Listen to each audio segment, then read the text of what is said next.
the divine officer that they are ready to depart. Icarus also warned him that he'll never meet again, but he'll see that officer replace him in the cylinder when they clash. The divine officer replied and said that he should feel glad to be sealed in the cylinder than to be free with an eternal. He said the air shuffle is ready to depart.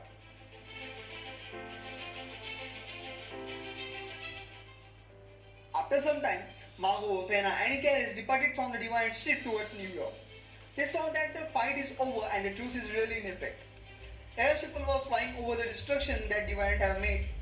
Icarus, Margo, and Athena witnessed this all from the air shuffle and said that humans will never forget this easily. Margo said that humans fear what they don't understand. She was sure that when they learn the truth, they'll calm down. Margo came to the office of Dr. Samuel Holden. He knows about the project on which Margo and Damien are working. Dr. Sam Holden said it's challenging to believe in what Margo told him. Dr. Sam Holden said that it's unbelievable to believe in this, but it all explains the myth. Margo has promised him to show the living proof. She said, when we meet these people, all your doubts will be clear.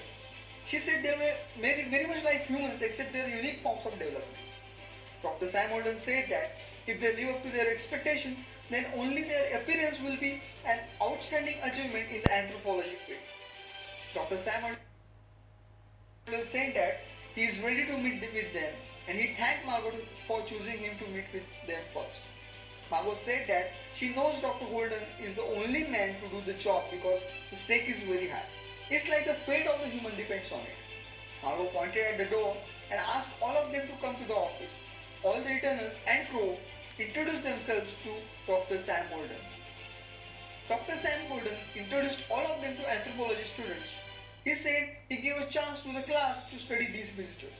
He told his students that he is curious about students' impressions. All of them were excited to know more. Agri said they have come around to meet with the humans in the spirit of friendship. Crow will be Crow. He said, nah, humans only respect the flamelets. Icarus thought they must look like alien to them. Students have mixed reactions. Some were saying that except Crow, others look like the UFO pilots. Some were saying with the devils in the group, it's difficult to say whether they come from hell or heaven. Some were saying that they are main reason behind the attack. One of them asked that is the subject of anthropology is involved in this myth or not. Dr. Sam Holden said that yes, these visitors represent the breakthrough in the story of man. Dr. Holden called Icarus and Crow to come on the platform. He told his students that for demonstration, he called his two on the podium. Crow said to look upon the work of the ages. Icarus said common ancestors produced us all. Dr. Holden said that they all are looking at three species of man. Crow said that all the humans know us through the myths and legends. Dr. Holden said three species made contact with each other before, but we humans referred them as fantasy. Icarus said it's the only way which the humans could live with the facts and also keep their egos. One student asked them that he agrees you are the gods and devils of our past, but what brings you all now? Crow said his species ruled the world before. Icarus told Crow that humans must get to know us first.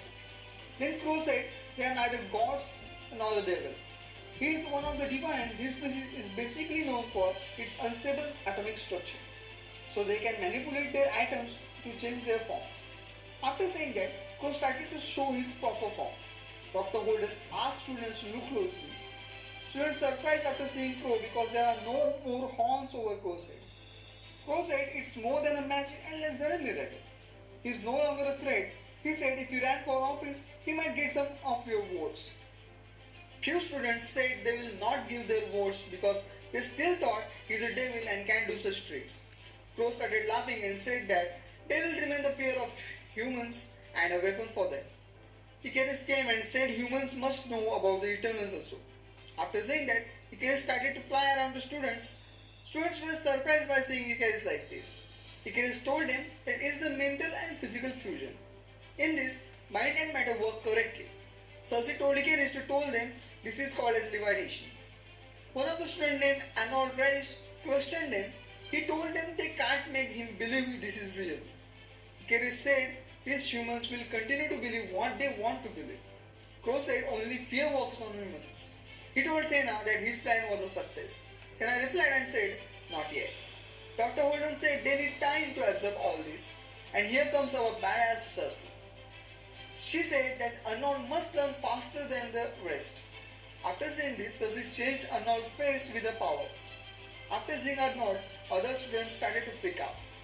Arnold had no idea what happened. He was still saying that his opinion stays as it was before. Some of them told Arnold that he lost his face, but he got himself a better one. One of them asked Arnold to touch his own face to see if it's real or not. Arnold touched his face and he freaked out. He said he looks like the Thing from the Fantastic Four. Cersei used her powers and turned Arnold's face back as it was before. Arnold was happy to get his old face back. He said now at least he doesn't need to explain the other one to his parents. Hina told Cersei that it's just a crash course, not a circus. These three species could face each other first and then they can confront the Space Gods. Cersei was annoyed by these Space God stuff. Cersei knows that if Space God decide to end this, they'll destroy all of this.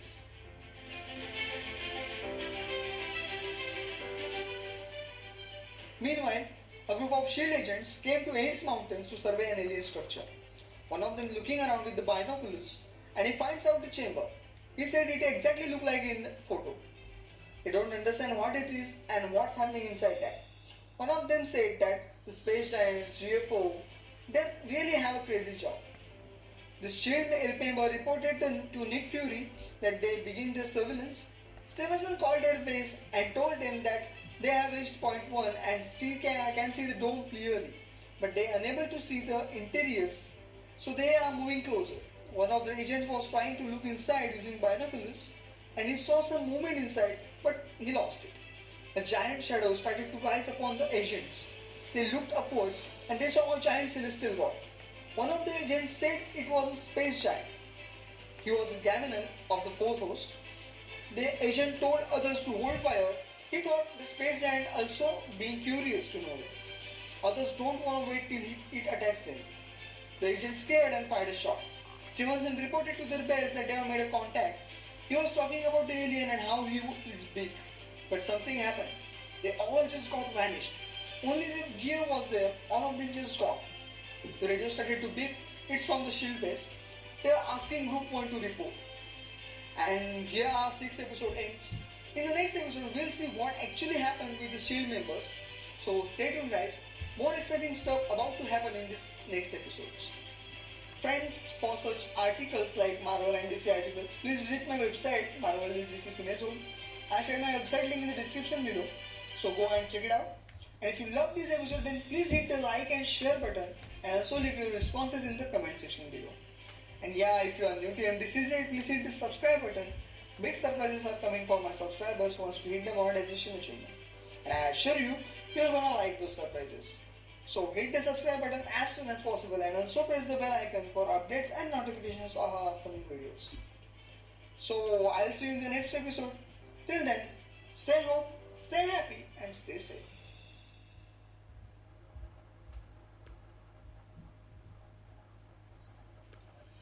Hello friends, welcome back to MDCZ. I hope you are enjoying my videos. If you don't like it, then please I request you to mention that in the comment section below. In the end, I want to deliver the only best stuff for my viewers. So now, let's talk about today's episode. At the end of our last episode, we saw that the shield agents are vanished. This episode will be based entirely on the Celestials and the shield agents. Watch until the end, don't miss anything. I'll assure you, when you watch all of my episodes of this series properly, then you will be ready for the Eternals movie. Now, before we start our episode, if you are new to my channel, then hit the subscribe button and also press the bell icon so you'll keep learning Marvel stuff through my videos. So, if you want to be ready for upcoming my Eternal movie, then hit the subscribe button as soon as possible. Now, let's start our 7th episode, which is based on Jack Kirby's The Eternals Comics, issue 7, The Fourth Host.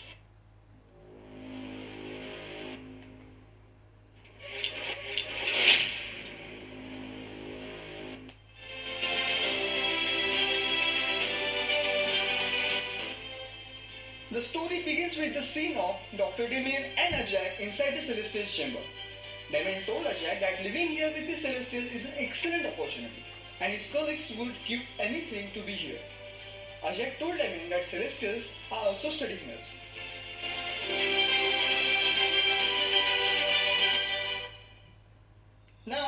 Gaminen came inside the chamber with his rod, which is wholly filled with the light seed capsules. He delivers those capsules to Jemaya. If you don't know about who is the Gaminen, then go and watch our last episode right now. Jemaya is the analyzer who studied those capsules. Ajak told Damien to look closer to the rod of Gaminen. Of course, the Damien doesn't know about what it is, so he asked Ajak. Ajak said that the Celestials caught them as a life seed. In short, living organisms are stored inside the capsules. Gaminen has been gathering those samples of local animals and plants. Damien asked Ajak that, is any of those capsules are filled with the sample of human life? Then Gaminen looked down toward Ajak and Damien and offered them one of the capsules. Damien wonders what's inside it. Ajak said never question the Celestials, just accept them. Gaminen handed over the capsule to Ajak. Ajak thanked him and said if they wished to reconstruct these main atoms, he would do that. Damien heard the man word and he was shocked. Just for it, Adam is actually a word Celestial used for man, like Adam the human, Adam the divine, just like that. Now, Damien asked Ajak that they really collect the male just like other species. Ajak replied to him and said it's necessary to change the perspective of those closer in the Celestial's presence. Ajak put down the capsule and said it won't take long to resemble these main atoms. Damien said maybe, but it's definitely going to take some time to calm them down. Ajak pressed the capsule activator and the process of resembling atoms has been started. Ajak asked Damien to stay back. The atoms will reform themselves into the proper individuals within a few minutes. Damien said it looks incredible. Damien thought those men were just regular hikers who are in the wrong place at the wrong time. Ajak said that they might find it fascinating. He left for some work and told Damien that he'll be back soon. After a few minutes, that capsule started to dissolve and eject a pile of atoms below. It was getting brighter and brighter, and after a few seconds, it blasted. Three men appeared inside the chamber in the very next moment, and they were trying to gather their senses back. These are the shield agents. Stevenson asked his fellow men that are they okay or not. Tyler asked Stevenson that where are they. Park said, where is that giant alien? He was talking about Gaminen. They opened the chamber door and found Dr. Damien behind that door. Park said there is no sign of space giant here. Damien told the shield agents that there is nothing to worry about. They are not in any danger. He introduced himself to the agents. Stevenson knew about Dr. Damien. He said, Damien is working at Kingston University. Damien agreed and told them they are inside the ancient temple of Incas where he found these artifacts. Stevenson thought Damien is lying about it. He asked they are inside the base of giant aliens, aren't they? Damien said yes, but the Celestials are not the aliens to Earth. Tyler wants to know more about it, so he asked Damien about it. Stevenson took out his gun and warned Damien to tell everything about this and help them to leave. Stevenson said they are the shield agents and what they learn here is vital to the security. Park said it's a serious business. Damien said it is, but that gun is not the way out of here. Suddenly, Ajak came and used his powers on those agents to grab their weapons. Agents were shocked by seeing their weapons flying. Ajak told them that their weapons won't work here. If they want to talk, then they are the most welcome. Stevenson said after this trip, they are interested in talking. Ajak started to introduce himself to the agents. He said he's an Eternal. Eternal species are similar to humans, just they have abilities and they are immortal.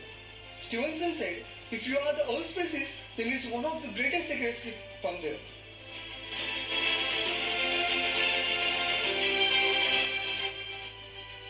Ajak told him that they were never a secret. They have been there with humankind in history, but their tricks made them a part of mythology.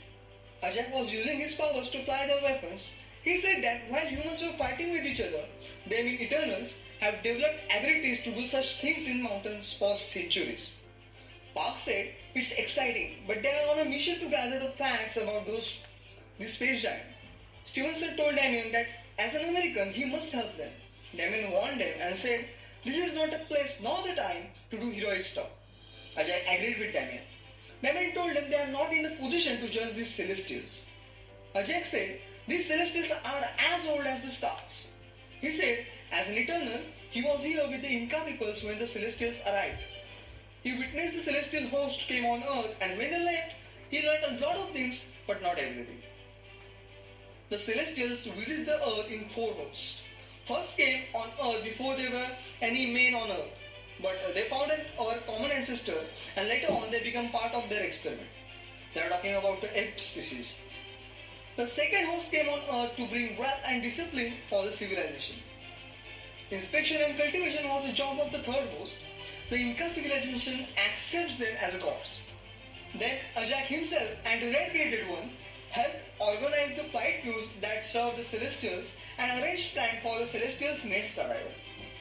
Stevenson asked Ajak and said that they both then become legends, right? Tyler said he never heard of them. Ajak said that they were known as Quaswell and Tikimorson. Ajak asked their names to agents. Stevenson introduced himself and also introduced Tyler and Parks.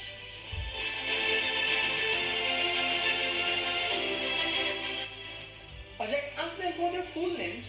Stevenson said he was never gonna tell any more detail about them. This is not the party to stay and they don't have plans to stay long. Stevenson said they still have an ace card to play. Stevenson then held his left hand behind his back. If there is an ace card, then this is the time they are about to use it. Stevenson hit Ajak with a strong punch. Tyler and Parks told Stevenson to run. Stevenson then hit Ajak with another punch. Damon asked them to stop this all. Damon tried to hold them back, but Tyler trapped him in and held him back. Ajak called them fools for doing this. Damon told them that whatever they are planning to do is not going to work here. Parks said they'll find out soon, and he told Stevenson to take cover. Stevenson agreed to that. Stevenson started to run towards the chamber opening and said she wants solid facts, not this nonsense. Stevenson activated the nuclear device and said this will work on anything. That nuclear device started to take. Stevenson threw that nuclear device towards one of the Celestials. Stevenson was an idiot. He was eager to see the results of his action, but that fool forgot to take cover. The device reached to the Celestial. Then that bomb stops moving and hangs in the midair.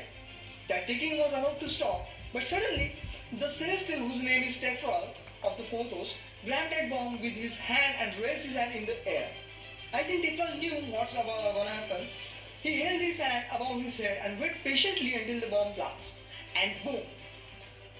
After the blast, boiling vapor started to rise on the hand of the Celestial.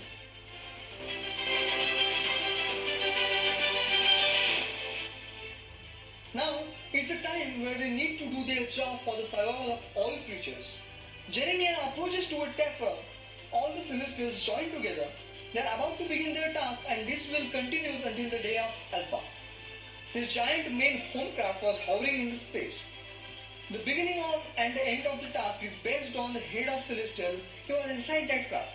He sends down his message on a laser beam. That beam was called as Ladder of Fire. All the shield agents were shocked after seeing this. Parks said they never heard or saw anything like this before. Stevenson said that they only knew one thing, that there is a spaceship up there. Ajak said it's only a coded voice that decoding himself. All those agents tried to take a closer look. Stevenson was amazed by seeing how Tefral handled the bomb. He was still in that shock. Parks was curious about why the Celestials are here actually. The Ladder of Fire now became a cosmic pillar over the host. Agent freaked out by saying this. A moment later, all the hosts are vanished and become a part of the will within a will. All of them translated into the form of matter. Stevenson told others to close their eyes because of that intense energy. A strong wind hits the agents who are very close to that. Because of the intense impact, those agents hissed on the wall. Stevenson didn't understand the whole thing, why the giants have vanished. He thought that the energy beam wiped them out. Ajak said they did not vanish. They were everywhere on every corner of Earth.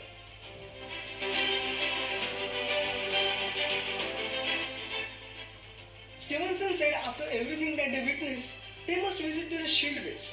Ajak told him that's not possible. Stevenson said nothing gonna stop them. Ajak pointed towards Arishem, the leader of the fourth host, and said that he will stop them. Agents were checking the Arishem. Stevenson was shocked after seeing Arishem because he was the biggest of all other hosts. Ajak told him that he is aware of all of them. He knows everything that even moves on this planet. Diamond told all the agents that neither they nor he can leave this place for the next 50 years. All the agents were scared by hearing this and assumed it was nonsense. Ajak advises them to not to try to leave because they are not going to succeed. Ajak knows that anyhow they are going to try to leave. Stevenson said, Taking a risk is part of their job. He felt sorry for hitting Ajak and holding back Damien. All the shield agents started to run down the stairs. Stevenson told him to not stop until they get out of this chamber. Damien and Ajak were calmly watching this to see what's gonna happen. Damien said that it's written in mythology that the gods are unpredictable. He asked Ajak that is there any chance that the agents could make it? He replied and said he's just eternal, not a celestial. It's not his will. The agents felt so close, but suddenly the energy flashes, it started to brighten. Damien was scared and he thought they are dead. Ajak said they are definitely not dead, but he is quite sure that they didn't escape. Damien asked Ajak about what happened to them. Ajak said nothing to worry about. He told Damien that he is sure that they'll spend their 50 years calmly. Ajak knew what happened with them. He saw that capsule and he knows what's stored inside it. And I think you also know that. A vision raises his hand in the air is the signal for the beginning of the 50-year cycle. It's the final stage of Celestial's experiment. Arishem is the mightiest of the four hosts and he is also a planet killer. If Earth fails Celestial, then the Earth is gonna die. And here our 7th episode ends. I told you so. Issue by issue, the story of these comics became more interesting. We have Celestial based episode. Now let's discover Divine in the next episode. So friends, if you want to read the articles related to Marvel and DC, please visit my website, Marvel DC Cinezone. I mentioned my website link in the description below, so go and check it out. And if you love this episode, then please hit the like and share button, and also leave your responses in the comment section below. And yeah, if you are new to NTZ, please hit the subscribe button. Because lots of guest episodes are about to come, and I request you to watch all those episodes, because when you complete the series properly, I am damn sure that you are ready for Eternal movie. So hit the subscribe button as soon as possible, and also press the bell icon for updates and notifications of our upcoming videos. I'll see you in the next episode. Till then, stay home, stay happy, and stay safe.